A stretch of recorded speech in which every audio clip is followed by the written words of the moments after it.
Hi and welcome to the Nuclear Snail channel. In this episode I'm gonna show you this scavenger costume that I've made, and I'm gonna talk about it. Both about its practical features as well as its aesthetic components and how and why I made those. By watching this video you will hopefully not just enjoy the outfit but also learn a thing or two for your own crafting. Let's begin by seeing a couple of pictures. These are from the recent shooting with the Wasteland Warriors, and you can see the photographer credit on the bottom left. So these were taken by Freitag Photography and EOS Andy.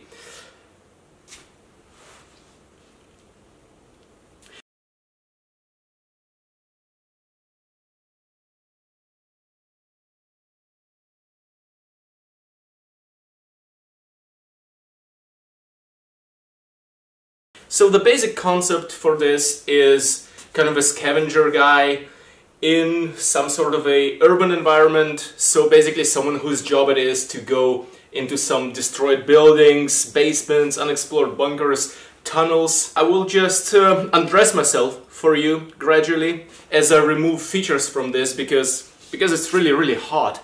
So let's start with this hat and the lamp. So you can see right here that this headlamp looks kind of improvised, and this is because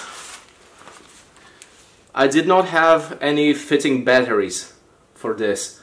So what I did is just duct tape a bunch of batteries together and duct tape them to the lamp and connect them to the lamp's power supply inside, or connect them as a power supply to the lamp. And then what I was thinking while creating this costume is, look, I have a small light right here, right? I have this Snail of Light lamp right here. It can change colors, by the way. And also have this, so 3 lights. Isn't that too much? But then I was like, no, if you're a tunnel explorer, you absolutely want to have at least 3 lights. And guess what happened? This being ghetto rigged, same as this, both gave up on me in the first 15 minutes of the shooting, and the only one I had left is this. Now imagine you're in a dark tunnel and your lights give up on you. You never go with just 1 light, not even with 2, so yeah, it might seem over the top at first, like does a tunnel explorer really need 3 lights, but hell yes! So case in point. And this hat underneath this is really just a German army hat with some distressing effects on it. So you see that there is not a lot going on in the head right here to balance out the really loaded torso. Let's take a look at the picture here again, and you see on the bottom there are Riot Gear leg protectors, which I didn't bother putting on for this video because you don't see my legs anyway.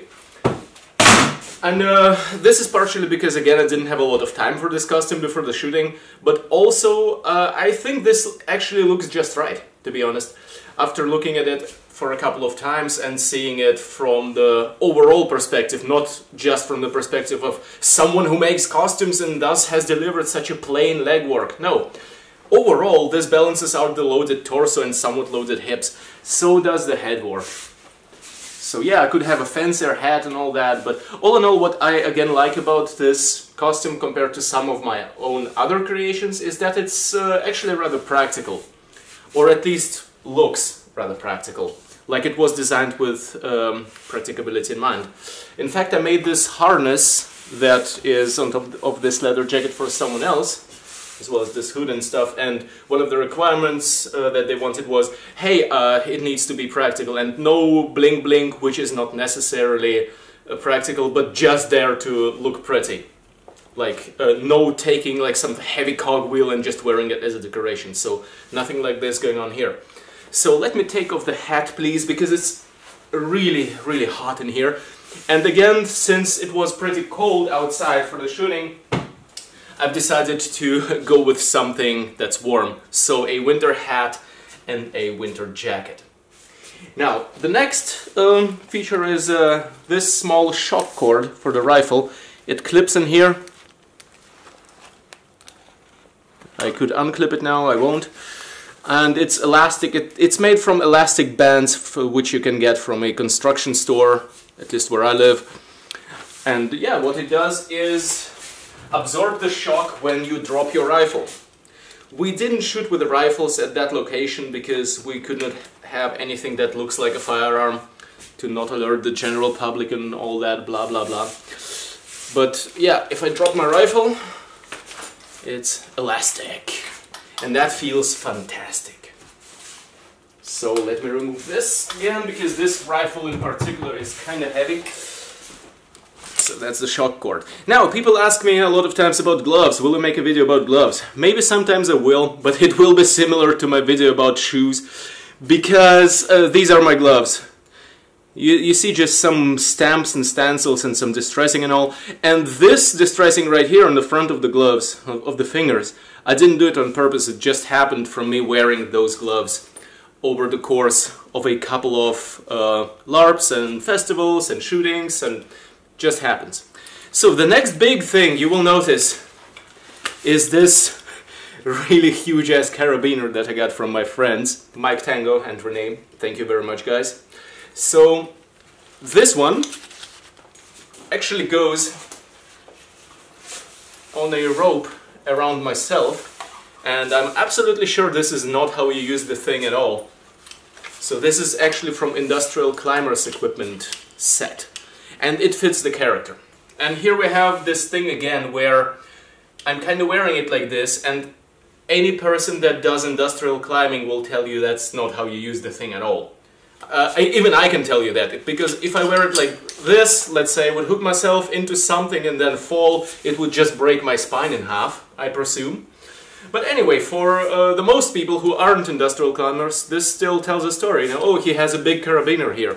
So my recent video about memorability, you will remember this. So this has a function, this tells a story, and again, costumes are there to tell stories. So that's why this is actually the most important element of this costume, I would say. At least in this configuration, because this tells the story of someone who's climbing somewhere or gets hooked on a train to, you know, be able to hang like this and catch supplies or whatever. It tells a story, that's the point. So this big carabiner is beautiful. And before you ask me, no, I don't know where to get any, so don't ask me, I don't even know what the thing is called. Now, the next thing you will notice is the gas mask. It's clipped in here, so I can remove it by unlocking this small carabiner. And then I can put it on my face, which I will not do now.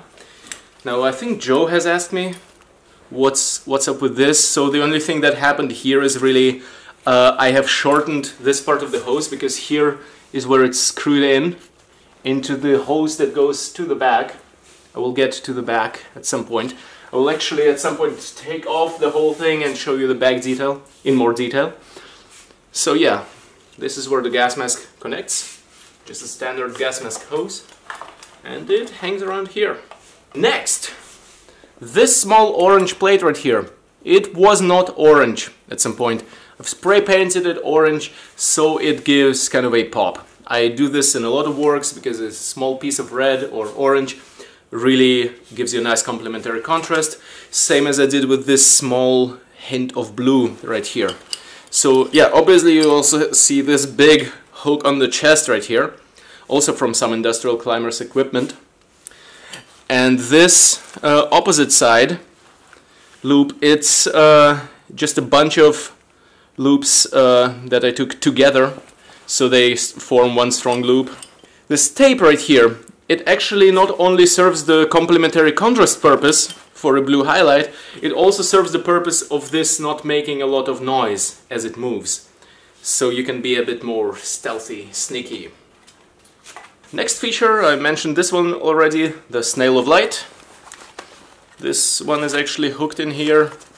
Well, the gas mask hose is also interconnected with this. Here's the strap that holds the gas mask to the lamp. Not necessarily the best idea. Ideally, I could remove the lamp without doing this, but this was just something I improvised real fast. Like there was this metallic piece that I could put it behind to hold the hose in place, so it doesn't go over the lamp, so it doesn't hang around here, but stays put where it should. So here's the Snail of Light. I've applied some rust paint, 2-component rust paint. The same kind of stuff you see me use in my rust paint video. And not a lot more to it. I mean, some basic distressing, and it used to be red. I spray painted it green and then rubbed it off at some parts, so we have this 2-layer paint effect here as well as some rust. And when it lights up, right now it doesn't because I think the inner lamp died. It's really beautiful with the changing colors here. There we go.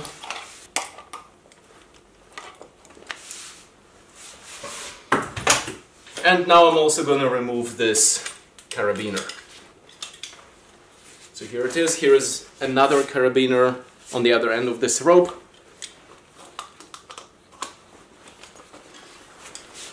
And this came like this. So I'm not sure what this does, but I assume this is a failsafe. So inside of there are a bunch of layers of this on top of each other going like this. So what I think it does is when you fall and it pulls on this part decompresses, applying some resistance, so the kinetic energy of you falling goes into decompressing this rather than compressing your spine or whatever may be. Again, it's just me making assumptions based on its general look, because usually for practical stuff like this, form follows function. Now here is a hidden gem. This is a welding torch. Now obviously those of you who weld will say that the tip of it is not correct, and it's not. It's missing. I just improvised something fast that looks like, you know, a small kind of a pecker right here. You know, I don't have a better word because it looks like it's about to peck something.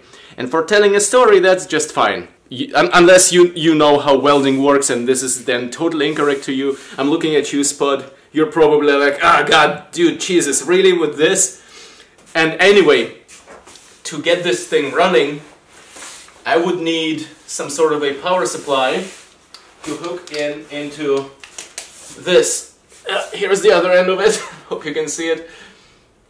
So I would actually need a big device, you know, the welding arc generator and whatnot, and also some gas in order to weld. But, you know, tells a story anyway. So whatever. And it looks cool. And since we couldn't have any weapons on that shooting, I wanted to have at least some sort of a tool. And also, I've had this big nice box during the shooting. I have it from Jumbo the Raider. Traded with him for a couple of other supplies that I had, true Wasteland style. So thank you, Jumbo. I really like this box. I cuddle with it every day.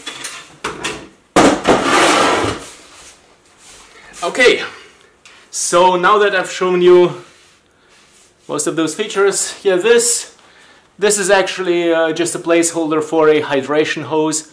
So a real hydration hose would go through this sleeve right here, which goes into the backpack. And before I take it all off and show you the back work, let me show you the hood. In a hood, in a hood, in a hood. In. So here's the hood with this biohazard symbol on it.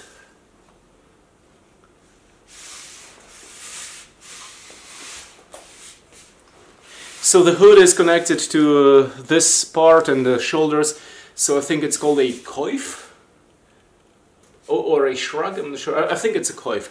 Anyway, this is the hood part with some klimbim on it.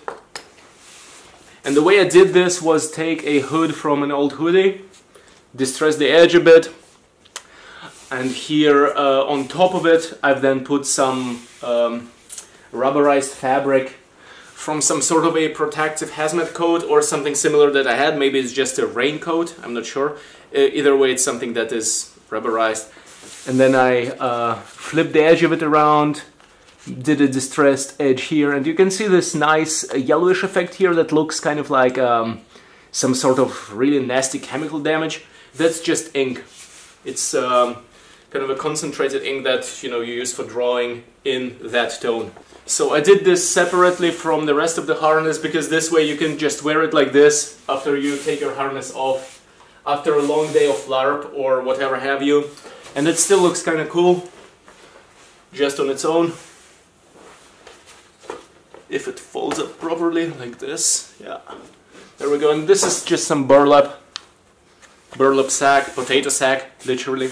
And on the hips right here, I just have my standard bag, which I use with most of my costumes, just because I really like its functionality, and it just gives you a loaded midsection immediately, so I just combine it with all the costumes that I can combine it with. As I've spoken about in the past, having things that are modular is really of advantage. Okay, so time to show you the back work of this in more detail. So you see that over the shoulder here there is this gas mask hose, and I wanted to make it look really improvised and thrice repaired and all that, but in a practical way. So this gas mask hose is a different one than this one. You can see some leak damage repair here, and also this goes into this central part which is held in place by this clip.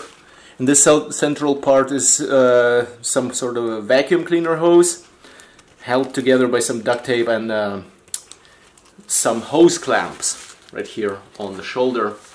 On the opposite shoulder you see there is this big improvised loop which doesn't really fit, so I made this one look kind of out of place a bit on purpose, so the whole thing looks more repaired and improvised. Could have made it way more fitted, you know, size-wise and all that, but sometimes, like, I know some people just make it too perfect. I'm one of those people, and sometimes it ends up looking like not authentic enough, like too designed. And what helps is sometimes doing conscious design decisions to make something look a bit more shitty, like here. It still fits, but you know, not really fits. All right, now to the best part. I'll actually put it on like this for you, so I don't have to hold it up all the time. And let me angle this down. Now this would actually make kind of a cool piece by itself. I mean, worn in the front like this as well. You just need the gas mask hose that goes directly here. This would still be cool. So we have this big nice filter right here, and this is the A73 filter, nicknamed the Pancake. I've just made it all up with some serial numbers and all that. And you can see that there is some rust going on this filter mesh in the middle. So the reason this is so big is to make it look like you could really go into the black and red zones and toxic zones and whatever kind of zones with it for a long time. And on top of this is an improvised alarm system. So there is this small wire that goes inside of the filter.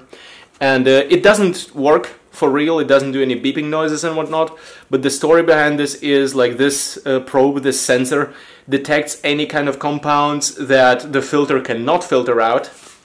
This is then processed in this processing unit here, and the unit is connected to this speaker, which then beeps, letting you know that, hey, your filter is not protecting you right now from whatever it is you're breathing in, so better get out of here. What this part is, I don't know, but it just looks cool, so I've added it. And as for the story behind this, I will always say it, especially in recent times, wear your stories openly. Because this could be just in some kind of a box. This might also look cool and tell the story of the, you know, the sort of the alarm system, but this just raises questions immediately, and then if you think long enough about it and look at it, delivers the answers as well, or at least prompts someone else to ask someone wearing this, hey, what is this, what does that do? It looks like some sort of a system, but I can figure it out. So it creates dialogue, or it tells you a story, one of both. So that is what you want to be after. So yeah, the hose goes into the filter. It goes through the backpack. I will actually show it to you from the inside real soon. And it goes down here, it connects here. I did this on purpose so that I have more hose going on, because hose looks cool as hell, especially interwoven with something else like I do here. I could have connected it up here, right? I didn't, because I want more hose. I found this to be aesthetically pleasing and telling the interesting part of the story, so there we go. Below this, we have the rope. And it's held in place by some clips, so I can unclip it like this. And then I can use the rope. So these are the clips. And below that, here is my electric wire from the welding device. I will remove that as well now. Just for the shooting, I had my girlfriend help me with this. She had connected it with some zip tie, so it just holds in place.